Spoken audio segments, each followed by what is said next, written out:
and welcome to everybody, and welcome to the people that have joined from outside of our committee. And we're very pleased to have you along. And I'm Tony Gilding, and I'll just be introducing the meeting and then passing over to various people to make their presentations and comments. So, firstly, we would like to confirm the minutes of the 2019 the general meeting, AGM, which was held this time last year, and a copy of those is available on our website, and it was circulated. So unless we have any objections to that, we should declare that open and approved. Thank you. I'll just go on to the President's report, and just to give a bit of an update about where we are this year and where we've been, and then we'll get on to the other items on the agenda. So for a start, we had a fantastic 2019-2020. We were going along extremely well until COVID laid our best plans to a pause and changed our focus. Certainly in Indonesia, we had a major change where we had to put all of our centres into lockdown, and we had 442 orangutans in our care who needed to be protected against any possible transmission, and we didn't really know whether there was a possibility of human to orangutan transmission. And so the prudent thing to do, which is what we did, was to just totally lock down the centres. All of the staff were put onto non-essential staff were not coming in. Essential staff were working in shifts under the what we call the AB system, which was meant that there's a group of people working on one side, another working on the other, and they never ever had any contact with each other. So in the event of an infection, we could have taken the A team off or the B team off, or yeah, that was the plan. So, but luckily, and I think in part due to good management, we managed to avoid any infections in our centres, and we had a few cases in Mawas, which is one of the areas that we support, but we had no cases in our centres, and that's no cases of human to orangutan transmission. So it's only now November. In fact, I think today is the first day that we've allowed anybody into our centres since March or so. There are very strict protocols, and anybody coming from outside of Kalimantan or Borneo has to go through a full, what we call a PCR test, and then anybody coming from Balikpapan has to have a swab test, and they have to present that at security in order to come in. Any contractors that come into the area, we're asking to stay in the area, isolated away from the orangutans until they complete their job, and then they go. So the good news is that we've just this week started some of our major infrastructure programs, which have been funded by BOS Switzerland, and part of that will be a solar system for Samboja Lestari, new roads, internal roads across Samboja Lestari, and anybody who has been there and been standing in the back of a ute or a four-wheel drive truck while we're navigating roads with potholes, not to exaggerate, but at least a metre deep, and muddy and slippery and wet and dangerous. Everybody will appreciate that.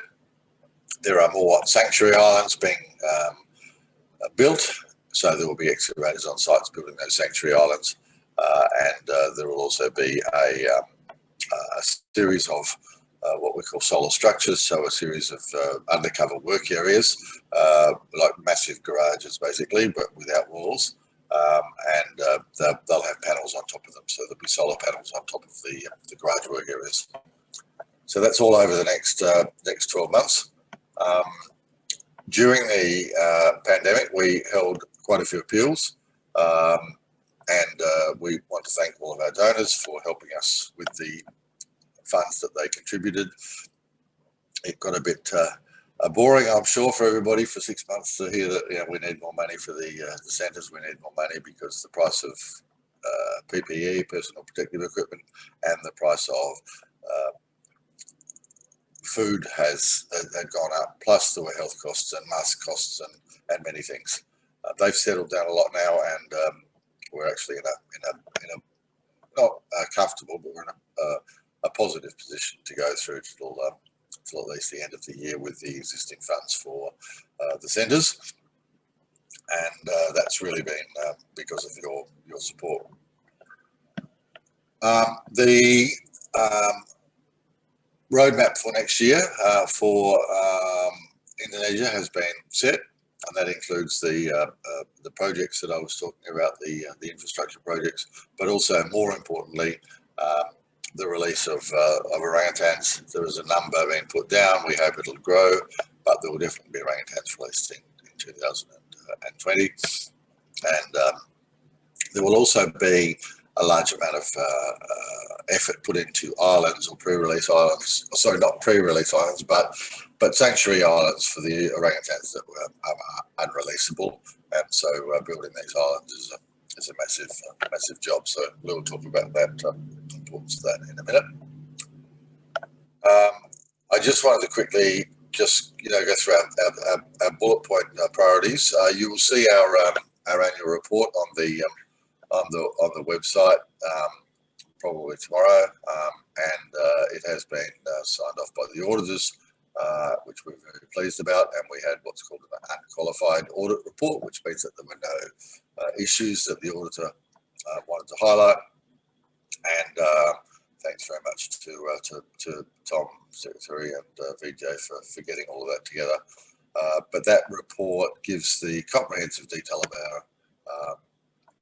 our finances, but it also reiterates some of those points that I've made about what our achievements have been so far and what our plans have been for the next 12 months.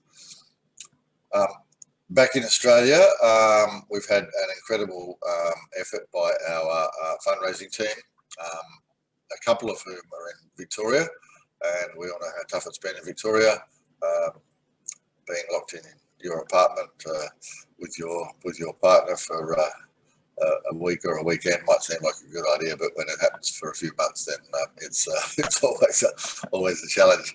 But thank you very much then for sticking in there, for keeping the work going, and for a record fundraising year. We had the biggest fundraising year in BOS's history for 1920, with a result which you will see in the numbers, and fantastic result. And due to good management on our part, but also mainly, of course, due to the fantastic effort or the generosity of our donors. Some good grants, a request which we're always extremely sort of grateful for on one hand, but sad on the other hand to have lost a donor, lost a friend of the orangutans. But that's really a very, very excellent result in terms of the finances. So we have been able to send more money than ever to Indonesia, and they've been, of course, grateful for that. We are holding back, or not holding back, but we're certainly sitting on a significant amount of funds, about 120,000 Australian dollars, which we designated as infrastructure funds.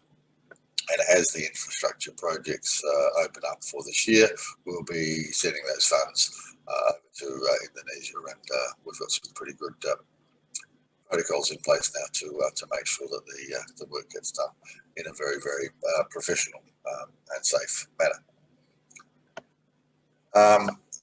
I've mentioned thanks to Tom, our Secretary, and VJ, our Treasurer.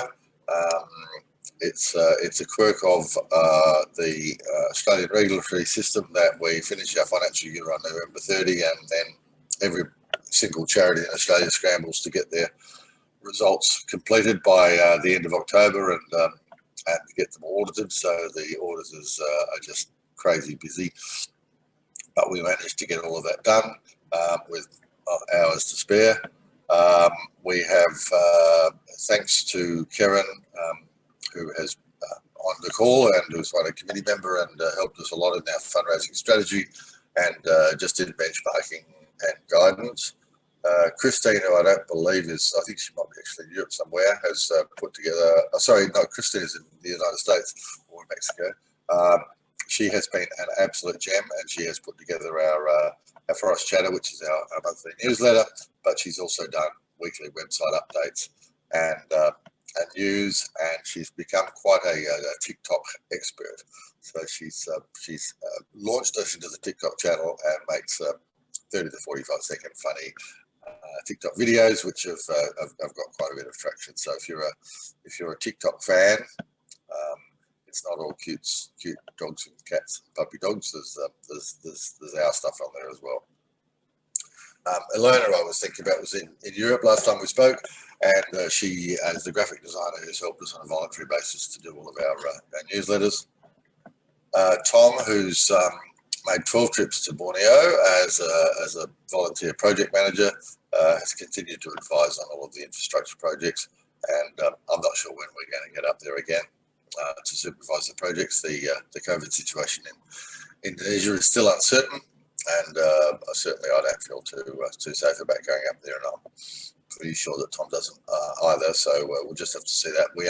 We have put in place new communication systems, and hopefully we'll be getting project management reports every day via WhatsApp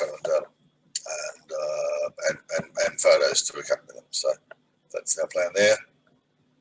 Lou has been a very, very, very solid committee member, of course, and was very involved in welfare and enrichment tours, and in fact did them right up until we got closed down for COVID. She had one of the biggest tours we've ever had up there, and she's also been up as a member of the welfare committee.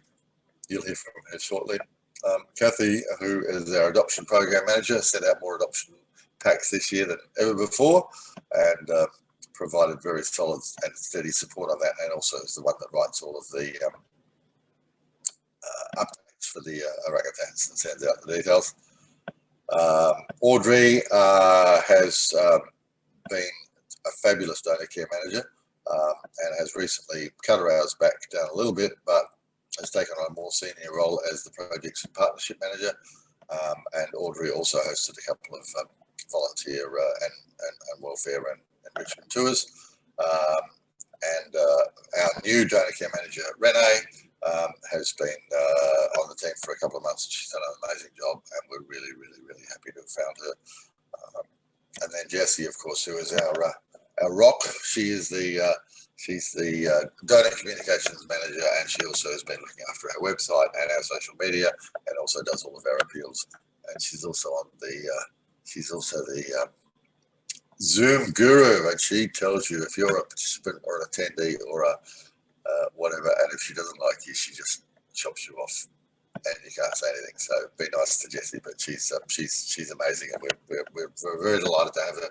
But more importantly, we're really delighted that it's such a coherent team, and they just work so beautifully together, and have achieved such great results. So that was my words, and I might hand over to Tom, and we'll have some time for questions maybe at the end of the meeting. But so store those up, or put up your hand, or put a comment in the chat room. But we'll certainly get to those at the end. But we'll just get through the formal part of the meeting. So we might go to point number 3 and ask Tom just to take us through the confirmation of the committee. Thanks, Tony. So all nominations were received in accordance with the Constitution, and the number of nominations was equal to the number of vacancy, with the exception of the position of Vice President. So that means in accordance with the Constitution, all candidates nominated are taken to be elected, and the Vice President position remains vacant. So President Tony Gilding is elected, Vice President remains vacant, Treasurer Vijay Gupta is elected, Secretary myself Tom McCree is elected, and then we've got our 3 committee members, so Kathy Haywood, Karen Welford and Louise Grosfelt are all elected. Thank you, Tony. Great, thank you very much. And we might go across to Lou and just ask her to give a bit more of an update about what's happening in Indonesia and what her thoughts are about getting back to normal. And thank you, Lou. Hi, Tony. Hi, everyone. Thank you. I'll just apologise in advance for any background noise in case you hear my dogs barking. So that's always a given as soon as I unmute my microphone. Yeah, I think it's, exactly what you said, Tony, earlier. It's the unknown factor with COVID. I think none of us really knew what to expect when it first hit. Given the size of the sanctuaries and the animals in the care for BOS Foundation, it was a very tricky time. And as we know, it's always very resource intense, and these guys are very, very good at, running things on the smell of an oily rag. So the additional funding from donors was integral, I think, to being able to manage that COVID situation. Obviously, for myself, through this whole process, working quite closely with APES, I had a lot of communication with probably some of the vets on the ground in both NM and Semboja, because I guess we were trying to remain current with what was happening with COVID, because none of us really knew. I mean, if we think about the first information that came out about COVID, and the first animals to actually get it being tigers in a zoo in New York, was really quite unexpected. So none of us really knew if any of the great apes were going to be able to get it, and because a lot of us could be, non-symptomatic, it was also quite a scary time as well. I think from an enrichment and welfare perspective, in terms of our enrichment tours, I guess that, as you mentioned, we really need to wait for that vaccine, I guess, to come out before we could probably recommence visiting Indonesia safely. It's still very unknown there. And while I think, we're very, very good at reporting, I think there's probably some challenges with reporting numbers correctly in some of those countries. So we're not quite sure. And in terms of welfare assessments moving forward, I guess that they're also on hold at the moment until we can get a bit of a better understanding on what we can do. So Fleur and I, we try and keep in contact with the teams on the ground as much as possible to offer any support. But once again, it's really through the amazing financial support from our donors, I think, that's really enabled us to get through this. So, and I've taken advantage of the additional time and actually studying a welfare qualification. So I'm hoping that will come in handy next year when I get to go back. That's all from me. Excellent. Oh, that's good news. We didn't know that. That's fantastic. Excellent. Okay, so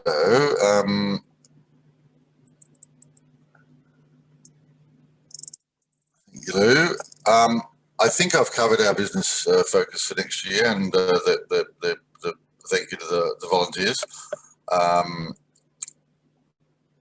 I guess we should just now ask if anybody, regardless of their committee member or attendee, has got any questions they want to ask, any issues they want to raise. This is your chance to have all of the committee here and open to any thoughts.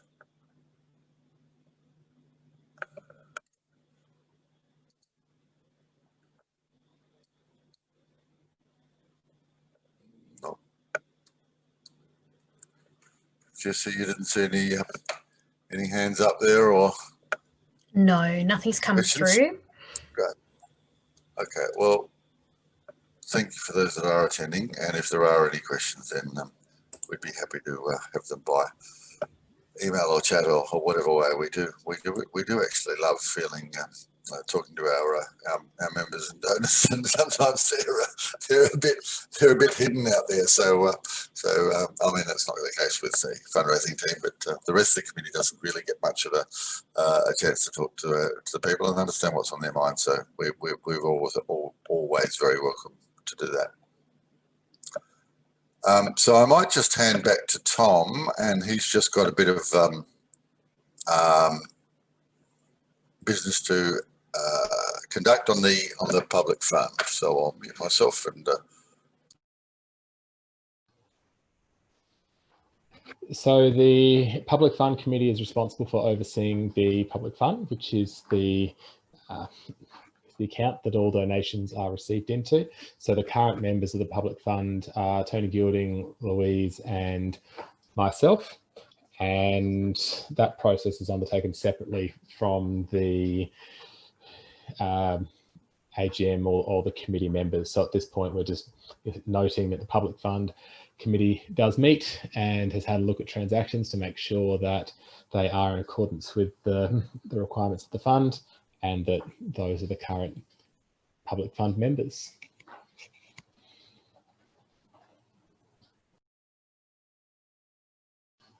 Thank you, Tony. Great.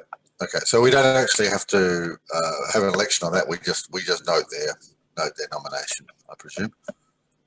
I think at this stage, it's more just noting that they are the public fund members that are on the committee and overseeing the fund on behalf of BOSA. Great, excellent. Okay, and yeah, I just quickly go back to that financial report. So I mean, it's I think it's 30 pages long or something like that. So, but it's sort of bedtime reading, not right now, but it is significant that people are being very cautious this year in the not-for-profits, and accountants are being very cautious, and the auditors are being very cautious. And we did get a really deep scrutiny by our auditors this year, much more than we've had in the past year. We presented the budget, but they wanted a different cash flow, and they wanted statements about our liquidity, and they wanted other documents that we had never provided before. They had copies of all of our bank statements. They had copies of all of our board meeting minutes going back for 12 months, and then they asked for all of the same information for the period July, August, September, October, to make sure that there'd been no change in situation. We told them that there was no change in situation, but they just wanted more statements around that. So I think it's fair to say that we've been through the accountant's ringer, standing there with his green pen and looking to find a flaw, but was not able to find one. So I think that's really good, and I think we do really have excellent accountability, and Tom's also provided excellent compliance. And actually understands all those finer details, which can be tedious. Great. So, last chance for a question. If not, we will declare the meeting closed at 7:25 p.m. and thank you for your attendance. If you check the website in the next 48 hours, you'll find that all of those documents, or certainly the accounts, have been uploaded. I've just got to sign a copy and send it back to Jesse in the morning. It's been signed by Tom and the auditor, and we'll put them up as well as my president's report, and then they will be just there open for everybody to see in line with the way that we try to operate, which is with total transparency. So thank you very much, everybody, and thanks to those who joined from outside of the committee. And we're going to go to a committee meeting now, so we'll say goodbye to our non-committee members. Thank them for joining and their interest in us.